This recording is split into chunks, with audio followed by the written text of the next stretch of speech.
দাঁতের পোকা, বাতের ব্যথা, মাজার ব্যথা, রস ভাত খুলাই, বিখাদির পোকা খুলাই, বাতের ব্যথা ফেলাই, মাজার বিষ ফেলাই, রস ভাত খুলাই, কোমরের ব্যথা, হাঁটুর ব্যথা, দাঁতের পোকা। চাঁদপুর শহর ঘেঁষা ডাকাতিয়া নদীর পাড়ে 270টি হতদরিদ্র বেদে পরিবারের বাস।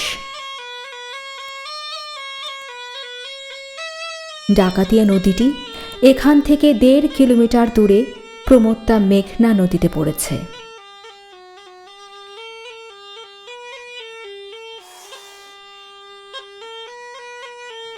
ডাকাতিয়া ও মেঘনা নদীর উপর নির্ভর করেই শতাধিক বছর ধরে বেদে পরিবারগুলোর জীবন চলছে।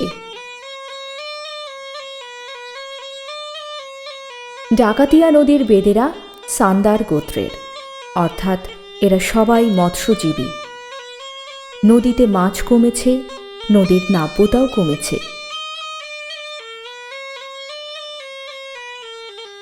সময়ের সাথে উন্নয়নের সাথে খাপ খাওয়াতে এরাও অনেকে নৌকা ছেড়ে ডাঙায় ওঠার আপ্রাণ চেষ্টা করছেন। বর্ষায় ডাকাতিয়া নদীর পাড় তলিয়ে যায়, তাই তাদের প্রায় সব ঘরই বাঁশ কাঠের মাচার উপর। বেদেরা অধিকাংশই ভূমিহীন, কাজেই ভূমিতে বাস করার প্রথম প্রচেষ্টা হিসেবে তাদের অনেকে ডাকাতিয়া নদীর উত্তর পাড়ে জেগে ওঠা চর বা সরকারি জমিতে ঘর বেঁধেছে। ডাকাতিয়া নদীর পাড়ে এই বেদে নৌকা বহরে আছে 150-এর অধিক নৌকা। দেশের আর কোথাও এত বড় বেদে নৌকা বহর চোখে পড়ে না। ডাকাতিয়া নদীর বেদেদের দাবি, তারা 150 বছর ধরে আছেন নদীর এ জায়গাটিতে। তবে বেদেরা এখন পরিবর্তন চান। তারা বুঝতে পারছেন পানির মধ্যে এবং নৌকায় তাদের কোনো ভবিষ্যৎ নেই। নৌকা ছেড়ে ডাকাতিয়া নদীর পাড়ে সরকারি খাস জমিতে ঘর বাঁধাও সহজ হচ্ছে না।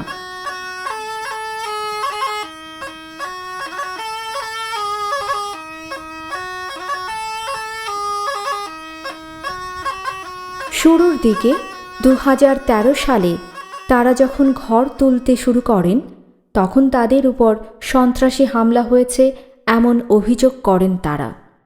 এরপর তারা বাংলাদেশ অভ্যন্তরীণ নৌ পরিবহন কর্তৃপক্ষ বা BIWTA সংশ্লিষ্ট মন্ত্রী ও প্রশাসনের কাছে সাহায্যের জন্য আবেদন নিবেদন করেছেন এবং তারা এখনও টিকে আছেন ডাকাতিয়া নদীর পাড়ে।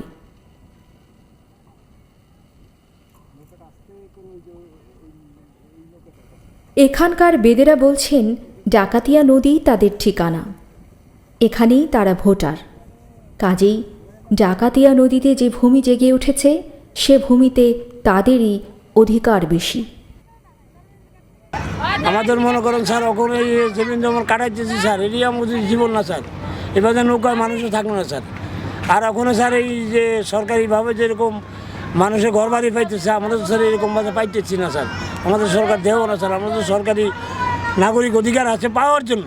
আর কত আমাদের বাপদারা রইল, আমরা রইলাম। আর স্যার এখন মেঘ বৃষ্টিতে খুব নৌকা রাখতে খুব কষ্ট স্যার, খুব কষ্ট। মেঘ বৃষ্টিতে নৌকা রাখা যায় না স্যার। ঝড় বন্যা ওইটা এইটা ঢেউ ঢেউ অনেক বাল বাচ্চা মারা গেছে স্যার আমাকে নৌকর্তন করে স্যার। সরকার তাদেরকে এ ভূমির স্থায়ী বন্দোবস্ত দিক, এমন দাবি জানাচ্ছেন তারা। BIWTA ও প্রশাসন ডাকাতিয়া নদীর পাড়ে বেদীদের প্রতি খানিকটা সদয় হলেও গাজীপুর জেলার টঙ্গী পৌরসভার মধ্যে তুরাগ নদীর পাড়ে বসবাসকারী বেদীদের প্রতি সদয় হতে পারেনি।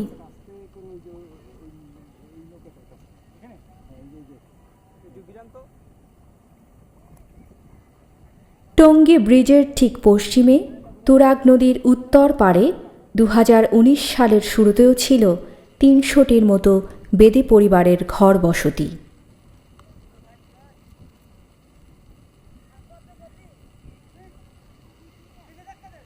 আর নদীতে সারিবদ্ধভাবে ছিল 50টির মতো বেদে নৌকা।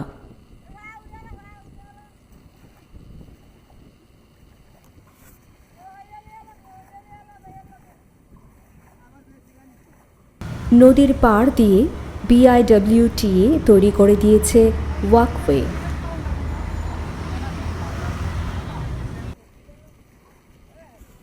তুরাগ নদীতে এবং পাড়ে এসব পরিবার শতাধিক বছর ধরে বসবাস করে আসছে বলে দাবি তাদের। তুরাগ নদীতে মাছ ধরা ও মাছের বেচাকেনাই ছিল তাদের প্রধান পেশা। তুরাগ নদী এখন দূষিত, মাছ নেই, তবে সান্দার গোত্রের এসব বেদে এখনও মাছ কেনা বেচা করেন। 2018 সালের সেপ্টেম্বর মাসে টঙ্গী ব্রিজের পশ্চিমে নতুন ব্রিজ নির্মাণ করতে গিয়ে 94টি বেদে পরিবারের ঘরবাড়ি ভেঙে দেওয়া হয় বলে জানিয়েছেন গাজীপুর সিটি কর্পোরেশনের 57 নং ওয়ার্ডের কাউন্সিলর গিয়াসউদ্দিন সরকার। বেদে সম্প্রদায়টা সাধারণত সরকারি সম্পত্তিতেই বসবাস করে, তাদের নিজস্ব সম্পত্তি খুব কমই থাকে। তো সেই দৃষ্টিকোণ থেকে তাদের উপর একটা অমানবিক আচরণই করা হয়েছে, তাদেরকে সুযোগও দেওয়া হয়নি অথবা তাদের পুনর্বাসনের কোনো ব্যবস্থা নেওয়া হয়নি। BIWTA হঠাৎ করেই তাদেরকে ভেঙে দিয়েছে এবং তারা খুব মানবতার জীবনযাপন করছে।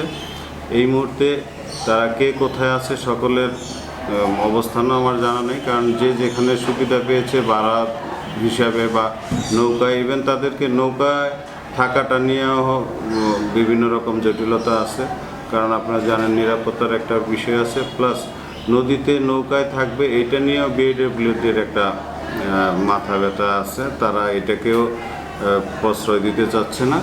তাই আমি তাদের হয়ে আমি সরকারের কাছে দাবি জানাই তাদের একটা পুনর্বাসনের ব্যবস্থা করা হোক।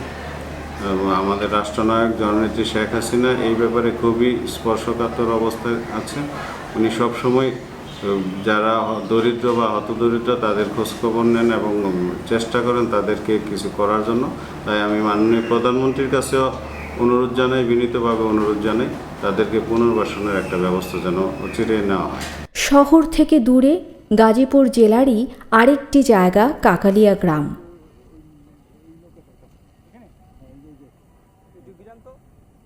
কালীগঞ্জ উপজেলার নাগরী ইউনিয়নের এ গ্রামও তুরাগ নদীর পাড়ে। সড়ক ও রেল লাইনের পাড়ে ব্রিজ ঘেঁষে এখানে একসময় 200-র মতো বেদে পরিবার নৌকায় বসবাস করত। তুরাগ নদীর পাড়ে সারিবদ্ধ নৌকাগুলো সবার নজর কাড়ত।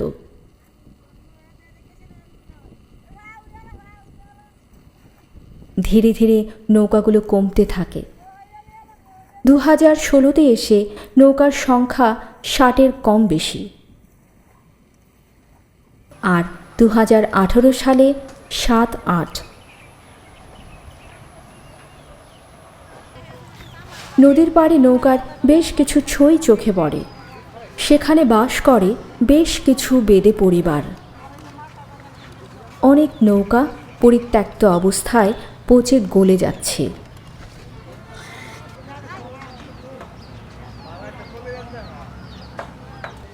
কাকালিয়ার বেদে পরিবারগুলোর অধিকাংশ নদীর পাড়ে খাস জমিতে উঠে গেছে। এদের সবাই নানা মান ও মাপের টিনের ঘর তুলেছে। তবে ভূমির মালিকানা এবং কৃষি এখনও তাদের কাছে মরীচিকা। তাই অনেকে এখনও আদি পেশা মাছ ধরা এবং গ্রামে গ্রামে ঘুরে প্রসাধনী ও তাবিজ কবজ বিক্রি করার সাথে জড়িত।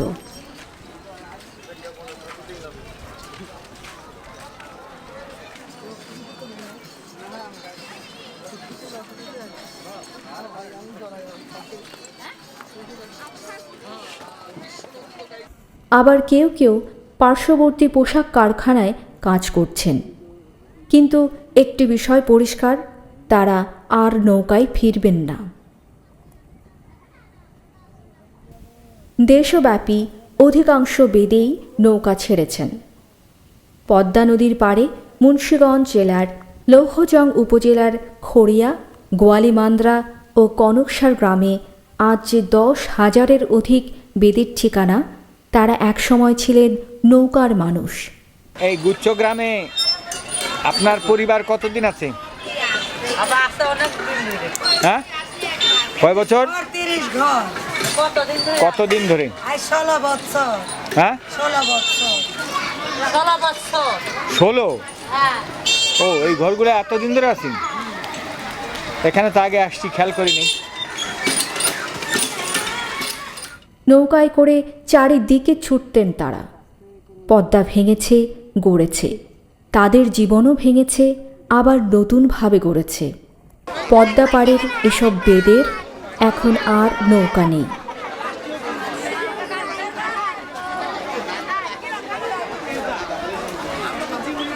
তারা এখনও হেঁটে হেঁটে গ্রামে গঞ্জে তাদের আদি পেশা চালিয়ে যাচ্ছেন।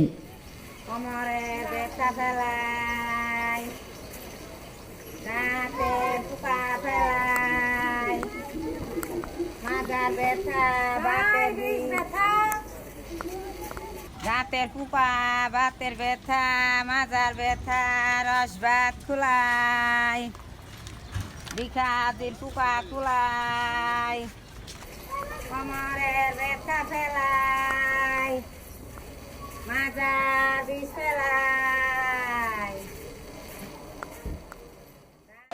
শরীর থেকে বিষ রক্ত বের করা, দাঁতের পোকা ফেলা, প্রসাধনী ও তাবিজ কবজ বিক্রি, এসব কাজ বেদে নারীরা আর পছন্দও করেন না।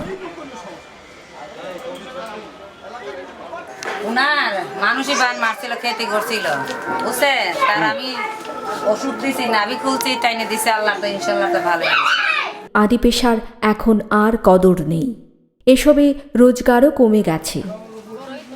তাই বেদেদের মধ্যে পেশা পরিবর্তনের প্রবণতা লক্ষণীয়। অন্যান্য জায়গার বেদেদের মতো মুন্সিগঞ্জের বেদেরাও প্রতিজ্ঞাবদ্ধ, তারা স্থায়ীভাবে ভূমিতে বাস করবেন। আর এই ঘরটা দেখতে এরকম কেন? এটা আমাদের যেটা নৌকায় বসবাস করতো, নৌকাটা ভেঙে আবার যখন মালামাত করতো তখন এই পজিশন করে এটার ভিতরে থাকতো আর নৌকাটা সারতো, সেই হিসাবে এটা আমরা ডেরা বলি। সারা বছর যে যেখানেই থাকুক না কেন, কোরবানির ঈদে এবং নির্বাচনের সময় সবাই একত্র হন এখানে। এ সময় তারা সামাজিক আচার অনুষ্ঠান, বিবাহ ইত্যাদি সম্পূর্ণ করেন। এটাই তাদের মিল, অর্থাৎ মিলন মেলা।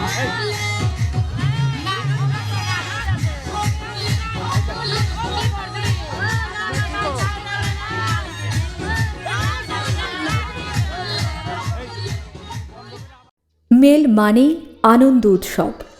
বিচার, সালিশ, বিবাহ ও অন্যান্য সামাজিকতার পাশাপাশি এ সময় চলে নাচ, গান, আনন্দ ফুর্তি এবং সাধ্যমতো ভালো মন্দ খাবার দাবার।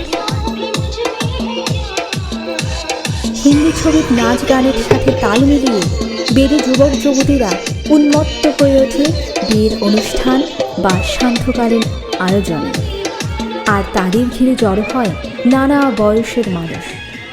আনন্দ উৎসবে শরিক হয়ে তারা ভুলে যেতে চায় তাদের সারা বছরের কষ্টের কথা।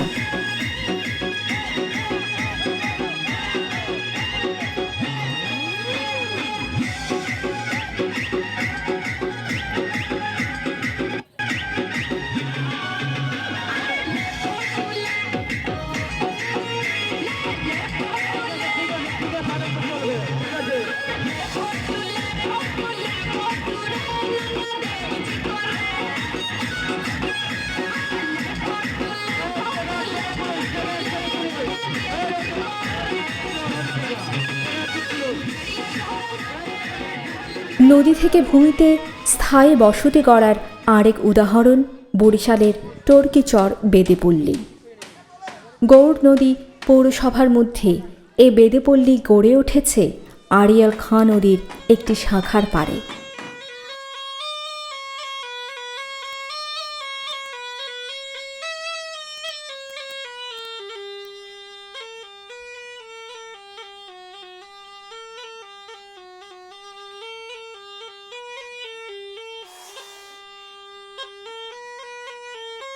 চমৎকার এ ছোট নদী একে বেঁকে চলে গেছে টর্কি বন্দরের ভেতর দিয়ে।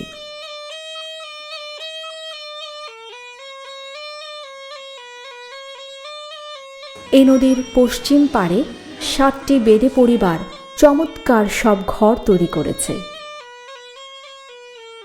ফাঁকে ফাঁকে বাঁশ কাঠের মাচার উপর নৌকার আদলে জীর্ণ ঘরও আছে।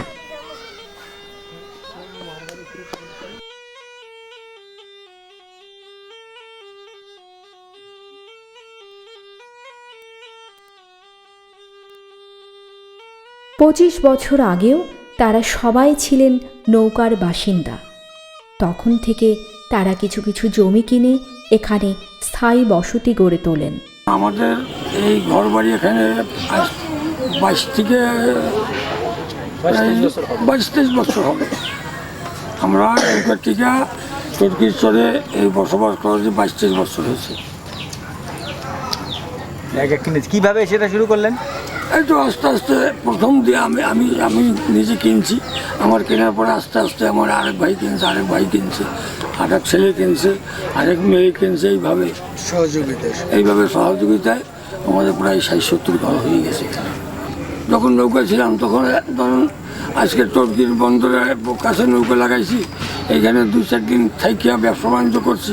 আবার টর্কির দিকে নৌকা ছাড়িয়ে গরু নদী গেছি, গরু নদী 2-4 দিন রয়েছি।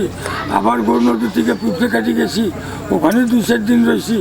আবার পিঁপড়েকাঠির দিকে নলগোড়া গেছি, ওখানে 2-4 দিন রয়েছি। এইভাবে আর কি আমাদের জীবন। তবে 60 থেকে 70টি পরিবার এখনো নৌকায়।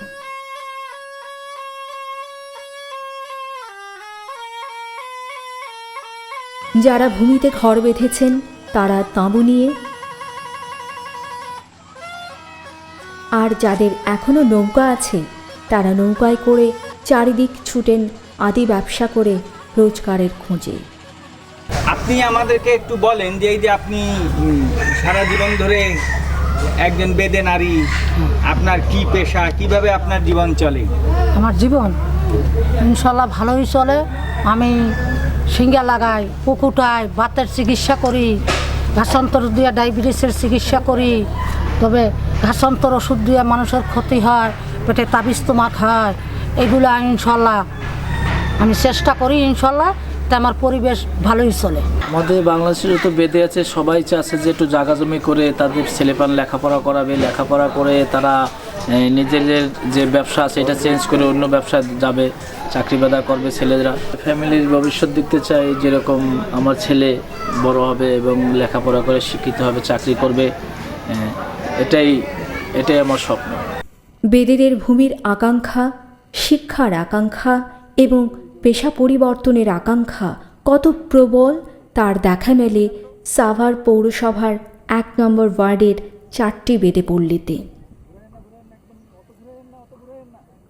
এই যে আপনাদের ঘর বাড়ি দেখছি, এই গ্রামটা, এখানে 4টে গ্রাম আপনার বংশী নদীর পাড়ে। আপনি আমাদের একটুখানি বলবেন আপনাদের এইখানে বসতি গড়ার ইতিহাস, এই নদীর সাথে আপনাদের সম্পর্ক?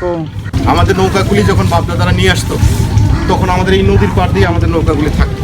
এই নৌকাগুলি যখন দেখা গেছে যে বাংলাদেশে নালা শুকিয়ে যেতেছে, কালভার্ট হইতেছে, ব্রিজ হইতেছে, শুকিয়ে যেতেছে, এই কারণে কিছু কিছু লোকে আপনার এই সামান্য কিছু যার যার অর্থ ছিল সেই অর্থ দিয়ে গৃহস্থদের কাছ থেকে সামান্য জমি কিনে নিয়ে তারা নিজেরা ঘরের উপরে মানে ডাঙায় বসবাস করার চেষ্টা করতেছে। এইভাবেই আমাদের ইতিহাস এখন ডাঙায় উঠে গেছে। বেদেদের রাজধানী বলে খ্যাত সাভারের এই 4টি পল্লী পোড়াবাড়ি, অমরপুর, কাঞ্চনপুর ও বক্তারপুর। এসব পল্লীতে বেদেদের সংখ্যা 14,000-এর উপর। এখানকার বেদেরা মনে করেন তারা ভূমিতে স্থায়ী বসতি গড়েছেন। যদিও এখানকার অধিকাংশ বেদে এখনো সাপ খেলা দেখানো,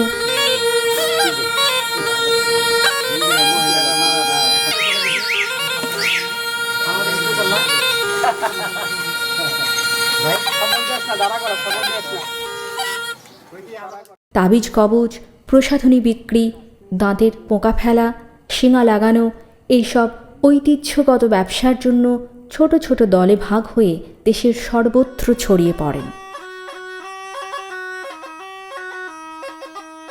পার্থক্য একটাই, 1-2 প্রজন্ম আগেও বংশী নদীর পাড়ে বেদেদের নৌকা ছিল, এখন তাদের নৌকা নেই। সাভারেও নৌকা ছেড়ে ডাঙায় ঘর বাঁধা সহজ ছিল না। কিছুদিন আগেও মাদক, বেকারত্ব এবং সামাজিক আরও নানা ব্যাধি সাভারের বেদি পল্লীগুলোকে জর্জরিত করে রাখত।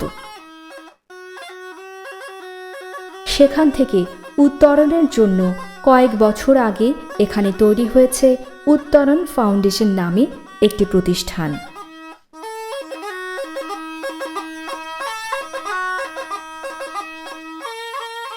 এই প্রতিষ্ঠান তৈরির মূল উদ্যোক্তা একজন পুলিশ কর্মকর্তা হাবিবুর রহমান, যিনি 2018 সালে এসে ডিআইজি হয়েছেন। বিশেষ করে সাভার এবং মুন্সিগঞ্জের বেদেদের সাথে মিশে তিনি তাদেরকে মাদকমুক্ত করেছেন অনেকটাই, সচেতন করেছেন, তাদের মধ্যে শিক্ষার আলো ছড়িয়েছেন এবং তাদের জন্য কিছু কর্মসংস্থানেরও ব্যবস্থা করেছেন। ছেলেবেলায় দাঁতের পোকা ফেলাই, শিঙ্গা লাগাই, সাপ খেলা দেখাই, এরকম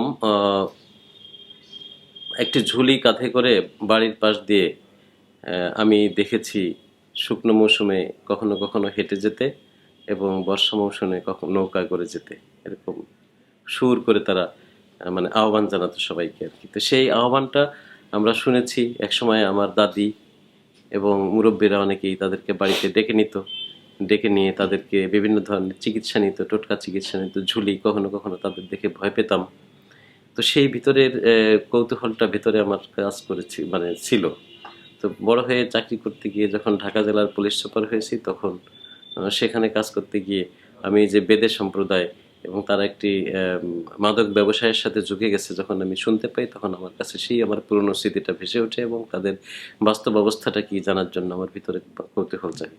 সেই কৌতূহল থেকেই আমি তাদের সাথে মিশে যাই এবং মেশার পরে দেখি যে তাদের যে জীবন সেটি একটি আমি বলবো যে একেবারে মধ্যযুগীয় মানে অবস্থায় তারা চলছে। তাদের যে জীবন প্রবাহ সেটি আধুনিকতার কোনো ছাপ নেই এবং বর্তমান অবস্থার সাথে তারা মোটেই যায় না। এবং বাংলাদেশের সংবিধান, বাংলাদেশের নিয়মকানুন, বাংলাদেশের সরকার এবং সরকার প্রধান তাদের যে অ্যাটিচিউড এবং তাদের যে আদর্শ এবং দৃষ্টিভঙ্গি সেটির সাথে সম্পূর্ণ বিপরীতমুখী অবস্থায় তারা চলছিল, যেটি আমাকে নাড়া দেয় এবং আমার কাছে মনে হয়েছে যে একজন পুলিশ অফিসার হিসেবে, একজন সুনাগরিক হিসেবে আমার তাদের পাশে থাকা উচিত এবং আমি সেই জন্য উদ্বুদ্ধ হয়ে আমি তাদের ভিতরে কাজ করতে ব্রতী হই এবং তাদের যে বাস্তব অবস্থাটা সেটি যাতে সকলের সমান অধিকার এটির সাথে মিলে সেই প্রত্যাশা নিয়ে কিন্তু আমি কাজ করেছি সেখানে। তার এ কাজে তিনি সহযোগিতা পেয়েছেন অনেকের, আর বেদেরাও তার কথা বলেন কৃতজ্ঞ চিত্তে। আমি বেদে কমিউনিটির একজন সন্তান। আমাদের পূর্বপুরুষেরা নৌকায় বসবাস করত। আমরা অনেক পিছিয়ে ছিলাম সমাজে, আমাদের মানুষের কাছে বিভিন্নভাবে আমরা হয়তো বা দেখা গেছে যে আমাদেরকে অনেক রকমভাবে সমাজের বৈষম্যতার শিকার হতাম আমরা। আমাদের সাথে প্লেটে অনেকে খেতে চাইতো না, আমাদের সাথে অনেকে লেখাপড়া করবে স্কুলে যেতে চাইতো না, আমাদের সাথে ক্লাসরুমে একসাথে বসতে চাইতো না। কিন্তু বর্তমান যে প্রেক্ষাপট, আমাদের এই হাবিবুর রহমান স্যারের সহযোগিতায় আমাদের সব কিছু পরিবর্তন আসছে। আজকে আমাদের সম্প্রদায়ের ছেলেমেয়েরা পুলিশে চাকরি করতেছে। হাবিব স্যারের সহযোগিতায় আমাদের এই উত্তরণ ফ্যাক্টরি হয়েছে। এই ফ্যাক্টরিতে স্যার প্রশিক্ষণ দিয়ে আমাদের নারীদের 105 জন নারীকে প্রশিক্ষণ দিয়ে সেলাই কাজের ট্রেনিং দিয়ে এখানে ফ্যাক্টরি করে দিয়েছেন। এখন প্রত্যেকে আয় রোজগার করে মেয়েরা সংসার চালায়। ফলে এখন আর আমাদের মেয়েদের সাপ নিয়ে রাস্তায় ঘুরে বেড়াতে হয় না। আপনি তো বেদে সম্প্রদায়ের একজন, আগে কি করতেন? আগে সাপের খেলা দেখাইতাম, এখন আর দেখাবো না। কাজ শিখতেছি, কাজ শিখতে পারলে বাড়ি বসে মেশিন কিনে কাজ করি। আমরা এই পোকা ফেলাইতাম না, সাপের খেলাইতে দেখাইতাম। আগে সাপ খেলা দেখাইতেন এবং পোকা ফেলাইতেন। জি, এখন এই যে কাজ শিখতেছি, যদি কাজ শিখতে পারি মেশিন কিনে বাসায় বসে কাজ করি, আর বাইরে যাব না। বেদেদের একটি ভাষা আছে, আছে সংস্কৃতি ও পেশার সাথে সংশ্লিষ্ট চমৎকার সব উপকরণ। তাদের ভাষা ও সংস্কৃতি রক্ষার জন্য ব্যতিক্রমী এ পুলিশ কর্মকর্তা হাবিবুর রহমান চিন্তা করছেন। তাদের যে ভাষাটি রয়েছে, ভাষাটি ঠার ভাষা। তারা আসলে দ্বিভাষী। আমরা বলবো যে তারা বাংলা ভাষায় কথা বলে, তারা ঠার ভাষায় কথা বলে। তারা নিজেদের ভিতরে যখন কথা বলে তখন তারা ঠার ভাষায় কথা বলে, আর বাইরে যখন হাটে বাজারে গ্রামে বা তারা গাওয়ালে যায় তখন কিন্তু তারা ঠিকই বাংলা ভাষায় কথা বলে। বিজ্ঞান প্রযুক্তির উন্নতির সাথে সাথে তারা যখন আধুনিক সভ্যতার সাথে তারা অনেকেই মিলিয়ে যাচ্ছে, তো সেই ক্ষেত্রে তাদের ভাষাটি কিন্তু কম ব্যবহৃত হচ্ছে। আমরা জানি যে ভাষার জন্য আমরা প্রাণ দিয়েছি, মাতৃভাষার জন্য। তো সেই দেশে এরকম একটি জনগোষ্ঠীর মাতৃভাষা হারিয়ে যাবে সেটা কিন্তু আমরা কখনোই প্রত্যাশা করি না। সেজন্য আমি আন্তর্জাতিক মাতৃভাষা ইনস্টিটিউটে কিন্তু একটি চিঠি দিয়েছি যে সেই ভাষাটিকে যেন সংরক্ষণ করা হয়। যে বেদেরা কয়েক হাজার দলে বিভক্ত হয়ে বছরের 10 মাস সারা দেশে ঘুরে ঘুরে তাদের ঐতিহ্যগত ব্যবসা করেন, তাঁবুতে রাত্রি যাপন করেন, যারা ভূমিহীন, যাদের মধ্যে শিক্ষার আলো অত্যন্ত ক্ষীণ গতিতে প্রবেশ করছে, তাদের জীবনে সত্যিকারের পরিবর্তন আসবে কিভাবে? আমাদের অনেক প্রান্তিক জনগোষ্ঠী আছে, কিন্তু বেদেদের প্রান্তিকতারই আবার বহুমাত্রিকতা আছে। যেমন তাদের যে সনাতনী পেশা সেটা অনেকটা অবলুপ্তির পথে, চাহিদার কারণে। চাহিদাটা নাই। 2 নম্বর হচ্ছে তারা মূলত নদী ভিত্তিক তাদের জীবনযাপন ছিল। এখন বাংলাদেশের নদীগুলো শুকিয়ে যাচ্ছে, নদীতে সেই অর্থে কোনো ভবিষ্যৎ নেই। তারা ডাঙ্গায় উঠে তাদের ভবিষ্যৎটা গড়ার চেষ্টা করতে চাচ্ছে, করতে হবে, কিন্তু সেখানে তাদের ভূমিহীনতার একটা প্রান্তিকতার একটা বিষয়। মূলত একটা খুবই জরুরি প্রয়োজন হচ্ছে ভূমি। এখন হয়তো তাদেরকে বিশাল ভূমি দানের বিষয় নয়, কিন্তু তাদের বাসঘর, আবাসস্থল, তার জন্য সরকারের নানা ধরনের প্রোগ্রাম আছে, গুচ্ছগ্রাম আছে। মানে এই ধরনের ভূমিহীনদের জন্য তো নানা ধরনের প্রকল্প আছে। বেদেদের জন্য সুনির্দিষ্টভাবে কিছু প্রকল্প নেওয়াটা যেতে পারে। ভূমি মন্ত্রণালয় এটা উদ্যোগ নিতে পারে, স্থানীয় প্রশাসন এটা উদ্যোগ নিতে পারে, এবং কোনো এনজিওরা ওরা বড় একটা প্রকল্প নিয়ে এখানে আগাতে পারে। এটা একটা দিক। প্রান্তিকতার আরেকটা দিক ছিল, এবং সেটা শুধু বেদেদের নয়, অন্য প্রান্তিক গোষ্ঠীরও একই সমস্যা, যে তারা অনেকটা আমাদের সামনেই ঘোরাফেরা করছে, কিন্তু তারা অদৃশ্য। পরিসংখ্যানে তাদের উপস্থিতি নাই, সরকারি নীতিতে তাদের উপস্থিতি নাই, আপনার মানুষের আলোচনার মধ্যে তাদের উপস্থিতি নেই।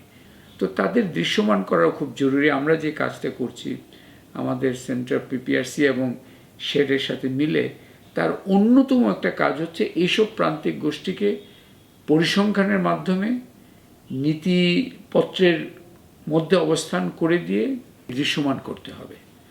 আর সব কিছু তো ওদের করে দেওয়া যাবে না, এবং ওরা কিন্তু শুধু সুযোগটা চাচ্ছে। অন্যদের মতো তারাও কষ্ট করবে, কিন্তু প্রবেশ করার সুযোগটা তো দিতে হবে। রোদ বৃষ্টি মাথায় নিয়ে পথে পথে যে বেদীদের জীবন চলে, তারা প্রান্তিক, দুস্থ এবং নানাবিধ নিরাপত্তাহীনতা ও ঝুঁকির মধ্যে প্রতিটি দিন অতিবাহিত করেন। বেদেরা সবাই মুসলমান ও বাঙালি। তারপরও তাদের চেহারা ও আচার বিচারে আছে আলাদা বৈশিষ্ট্য। গৃহস্থ বাঙালিদেরকে তারা বলেন গেল, আর নৌকা থেকে ডাঙায় ওঠার পরেও গেলদের কাছে তারা পরদেশীর মতো। গৃহস্থ মুসলমান ভাইদের সাথে তাদের এই দূরত্ব খুঁজবে কিভাবে? বেদেরা শুধু প্রান্তিকই নয়, শিক্ষা, পেশা ও দক্ষতা বিচারে তারা অন্যদের থেকে অনেক পিছিয়ে পড়া জনগোষ্ঠী। এদেশের নাগরিক, ভোটার ও বাঙালি হয়েও তারা আলাদা জীবনযাপন, ভাষা, সংস্কৃতি ও মনস্তাত্ত্বিক বৈশিষ্ট্য নিয়ে অনেকটাই ভিন্ন জগতের মানুষ। পিছিয়ে থাকা বেদেদের আলোর পথে আসতে রাষ্ট্রের যেমন জোরালো ভূমিকা থাকতে হবে, তেমনি সংখ্যাগরিষ্ঠ বাঙালিদেরকেও সহমর্মিতা ও সহযোগিতার হাত বাড়িয়ে দিতে হবে। আল্লাহ সুবহান আল্লাহ। নাগ নাগিনী জায়গায় বের হয়ে যা। না না না, পারবি না, পারবি না, বেজির সাথে পারবি না। তোর মাথায় আমি করি ঠেকাবো, তুই এখন মারা যাবি। বাইর হ নাগিনী, বাইর হ। পাতাল নাগ, না না, এটার নাম বলে জাতি সাপ না বাবা, এটার নাম বলে বকুর সাপ, যার নাম বলে ইন্দুর গুমা। কামড় যদি দেয় কয় বাড়ি যেয়ে ঘুমা, যদি করে ফুঁস, কিন্তু অনেকের থাকে না হুঁস। দেখেন সাপটা বিরাট বড়, এটা ছিল ইন্দুরির গর্ত। এই দেখেন 24টা ডিমি থেকে ধরছি। না না না, ডিমগুলা লাল হয় না, সাদা। এই দেখেন কালা, জায়গায় বের হয়ে যা। জনগণের একটু দেখা, আনন্দ করে দেখা। খাপলা দিবি না, খাপলা দিবি না, পাহাড়িয়া নাগা, দর্শকে দেখা। না না না, পারবি না বেদির সাথে। এই দেখেন কাল, জায়গায় বের হয়ে যা, জায়গায় বের হয়ে। না না, কে বলছে দুই মাথা বাবা? এ সাপের একই মাথা। সাপটা ধরছি নবীনগর ক্যান্টনমেন্টে। এই দেখেন সাপটা ছিল ইন্দুরির গর্ত। না না, পারবি। এরা ভয়ঙ্কর সাপ বাবা, ইন্দুর খায়। এই দেখেন এটা বিনি তালে তালে পেকাম ধরবে। জনগণের আপনারা একটু দাঁড়ান, আমি নাগিনী তালে তালে সাপটা দেখাই কিভাবে।